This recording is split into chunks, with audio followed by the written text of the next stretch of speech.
developed long COVID, I had a busy sales job, but I haven't been able to work for nearly 3 years now. I first developed COVID-19 symptoms in March 2020. It started with a fever, shortness of breath, fatigue, and a crushing pressure around my ribcage.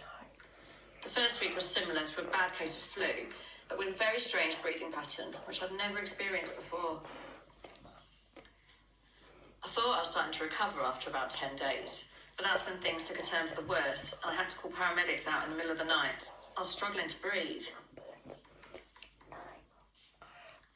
Despite being so ill, they felt that the hospital would be the worst place, and I'd probably pick up another COVID infection, so I wasn't admitted.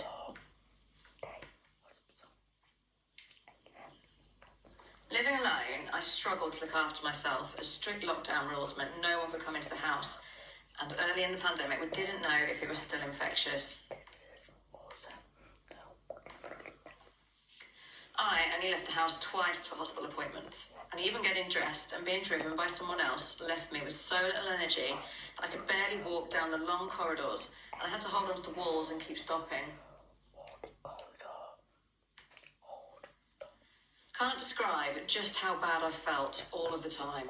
I was so fatigued that I could barely turn over in bed and felt like I'd been given an anaesthetic. My body felt like it was dead, and I had very weird and scary symptoms. It was as if an alien was living inside my body, and without warning, I would get these violent tremors and vibrations, which felt like I was possessed, along with random parts of my body going numb.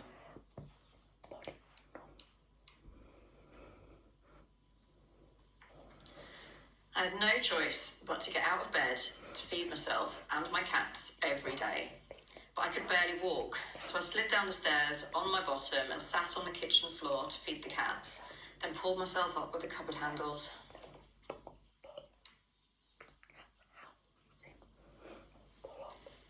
It was 4 months before I could lie on a sofa and not be in bed all the time, but I still slept for at least 4 hours a day. I couldn't sit in a chair, I was too fatigued and too weak to support myself sitting up.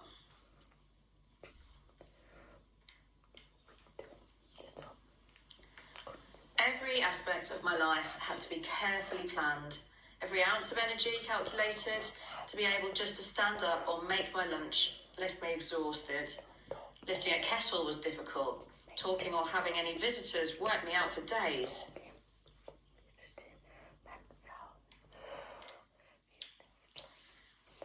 Before coming down with the virus, I had a very busy sales job, which was target-based and pressurised, with long days, often driving 200 miles a day.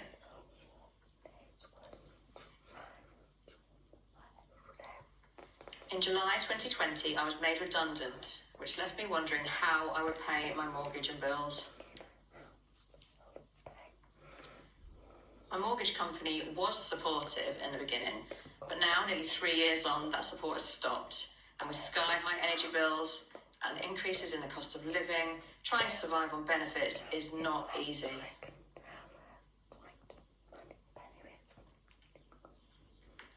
The uncertainty of the illness is the hardest part, and you can feel it ease for a few days, and then you crash back and you have to stop everything for several days. Looking back, the first year was unbearable, the second year awful, and the third has been really bad. So I'm looking forward to a year of just feeling bad. On a good day, I can be active for a total of 4 hours, but that includes having a shower, getting dressed, making meals. And so if I want to see friends and family, I wouldn't be able to wash my hair that day, or have a phone conversation without getting worse.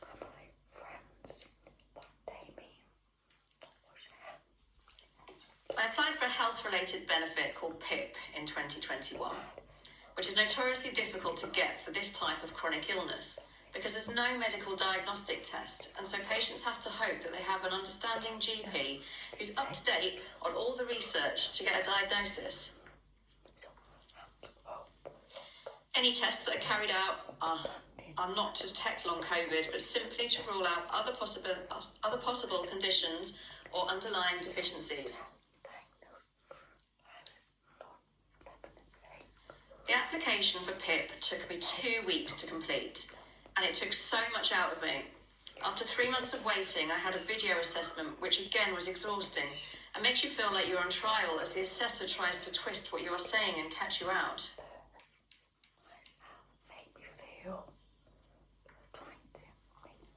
I finally got awarded it 6 months on, but my ability to walk had been completely exaggerated and not recorded accurately. I appealed, submitted evidence from my osteopath, who had treated me for the last 2 years, and was awarded the higher mobility aspect, which was a relief.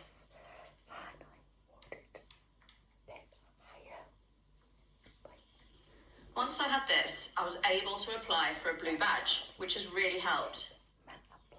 Before, if I couldn't park right next to a shop, I couldn't go, so this has made my life a little easier.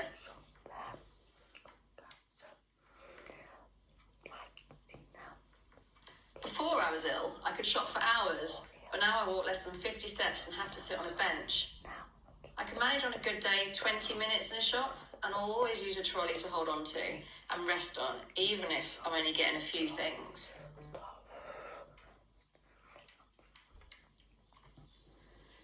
One of the symptoms of long COVID is that my nervous system is always in heightened state, as if there's an adrenaline running through my body, and this affects all my senses. Bright lights and loud music make all my symptoms worse, so I wear earplugs in shops and can't spend too long in these kinds of environments. Most of my shopping's done online, but being household bound most of the time takes its toll on your mental health, so I have to get out of the house occasionally, otherwise I go mad.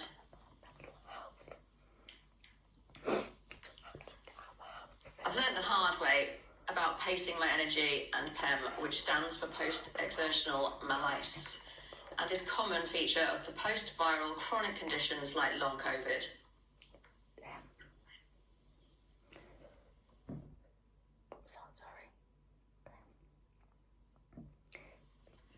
The easiest way to explain it is to imagine you have a really old iPhone with a battery that doesn't charge properly, and as soon as you start to use it, it dies. The apps and the internet are all frustratingly slow.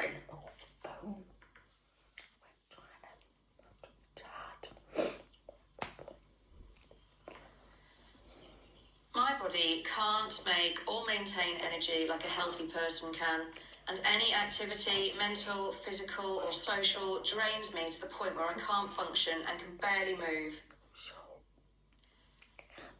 It's so profound that every single day is a struggle, and trying to push through it only makes it worse. To make it even harder to manage, there's always a delay in me deteriorating of about 36 hours, so that I have a day where I've been active for a few hours, I have to force myself to rest, even if I feel okay-ish, because if I don't, I'm out of action for days on end, feeling awful again.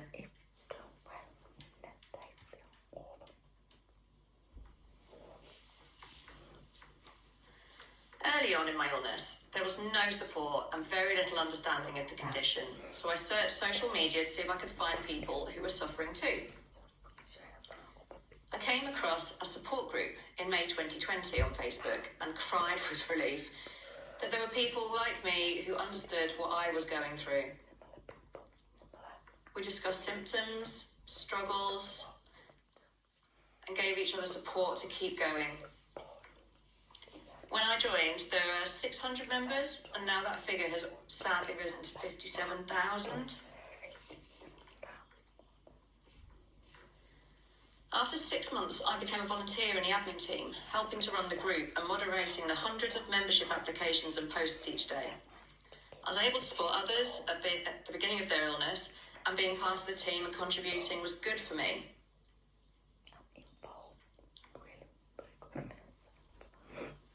All of the admin team have long COVID, so there's no pressure if I'm not well enough to help out, and we all pick up the slack as and when we can.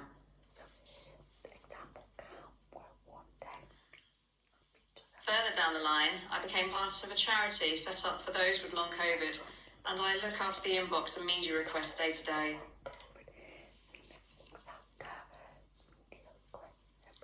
I do what I can when I have the energy, and it keeps my brain ticking over. Plus, I get to read all the latest research and give back to people who've helped me along the way.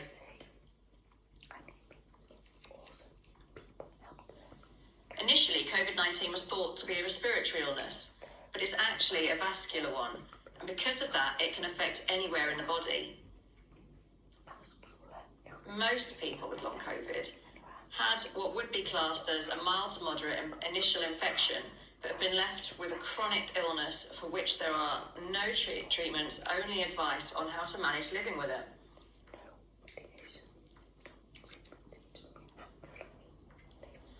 The difficulty in diagnosing and treating these kinds of conditions is that it can affect multiple organs and systems in the body, so it's near impossible to pinpoint just what is triggering symptoms, and each branch of medicine will have its own theories.